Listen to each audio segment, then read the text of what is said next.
Here at the Hall of Military History, the Price of Freedom, America's War. I haven't been in this exhibit since they did a serious renovation back in 06, 08. I think they had a smaller one here. We'll just walk through and get an idea what it looks like. Starting here in the French and Indian Wars, before America became a country. And then leading up obviously to the War of Independence.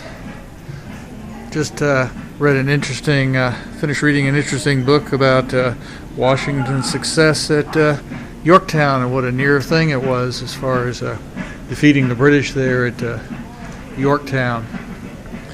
So this is going to be just a quick overview, so you'll get interested in coming yourself to the Museum of American History here.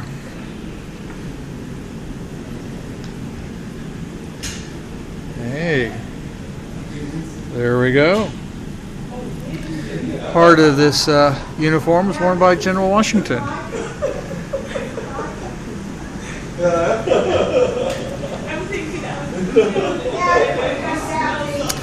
Yeah, moving past the Revolutionary period here into what's being described as the Wars of Expansion. We started moving out from the coastal part of 13 colonies.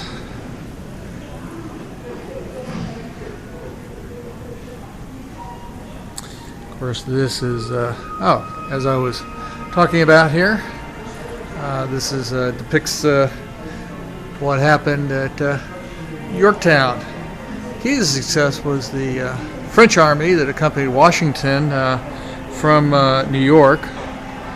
They marched, took about a month to get down to Virginia there and secure the victory. There was a siege involved, and of course key to it was the French fleet that had moved from the Rhode Island area as well as sailing up for the Caribbean, and that combined to bottle up the British here at Yorktown. So take some time, read more about your history and all. Moving along here quickly. This is the condensed YouTube version of American history. Okay, Wars of Expansion.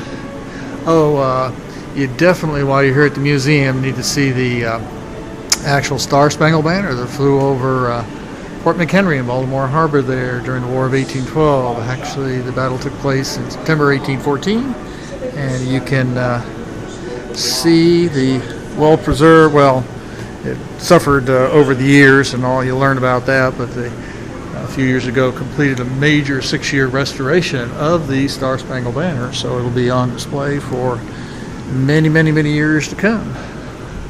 Okay.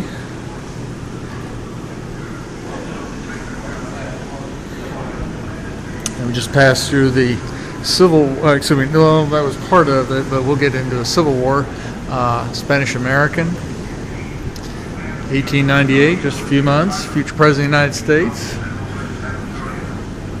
participated in that.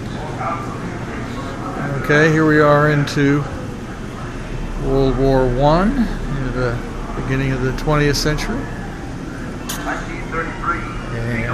1933, 30s, situation in China, Manchuria, World War II, Franklin Delano Roosevelt, a day which will live in infamy. World War II posters and all, part of the uniforms.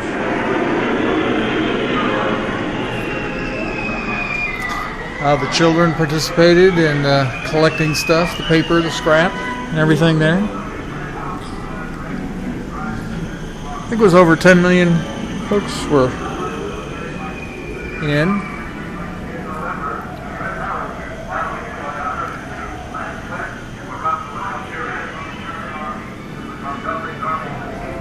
Voice you hear in the background are period news stories and all, looking at various both the Axis powers as well as the Allies and their equipment and so forth there. Typical sort of barracks for the soldiers in World War II.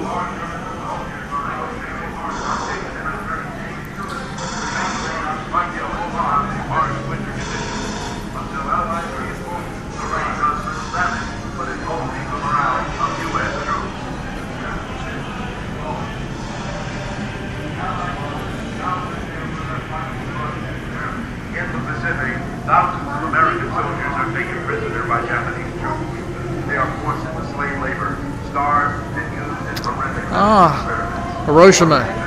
I've been there.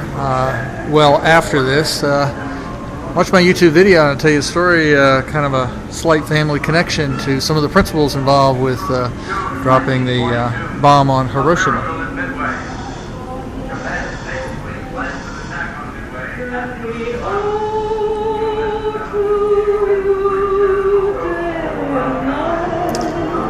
Okay, here we are in Korea. Or, excuse me. Nope, so World War II. Period. The tide is turning against the Japanese Empire. July 1942. Japanese soldiers occupied Guadalcanal and began constructing a new air base. Allied forces countered.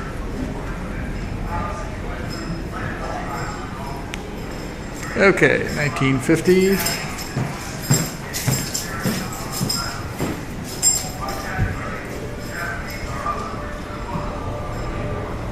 Okay, now we've arrived Korean War period.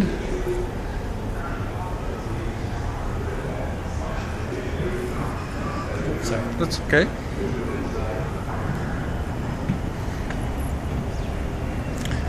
(1960s) U2, Cuban Missile Crisis. President Kennedy talking about it.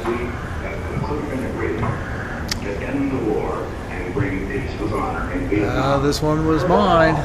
1968. Got there in December of '67. Left in December of '68. So,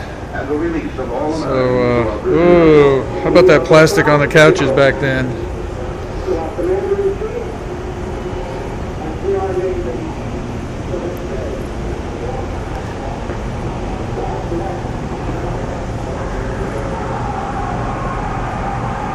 Hey, when I have time on another video, I'll tell you about meeting President Lyndon Baines Johnson a few days before he left office in January 1969. Yeah, the classic Huey here.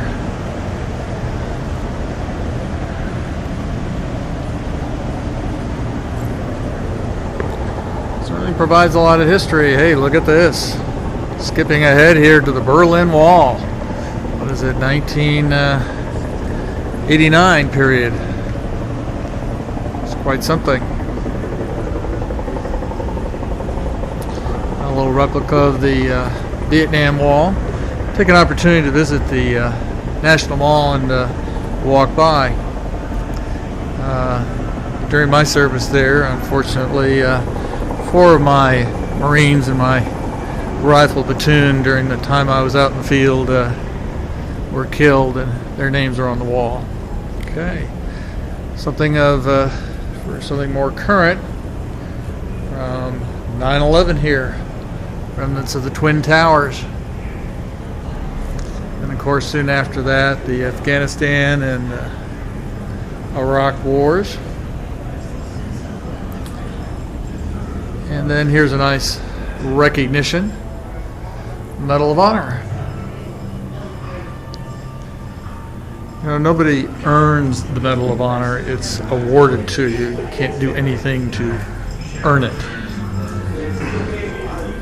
You have to make, pretty much most of the recipients make the supreme sacrifice. Start looking at the situation there, you find out most of them are awarded posthumously. And then maybe if time permits on another video, I'll tell you about how I had breakfast with a Medal of Honor winner. I knew him, he didn't know me, etc., etc. there, like that. That was a long time ago. So finish off by visiting our most significant awards of valor here. So that was it. Men and now women at war, because this is now February 2013, and looks like the armed services are going to open up a lot more of the combat roles for women. So I wonder when we might see the first woman being awarded the Medal of Honor. Thanks for watching.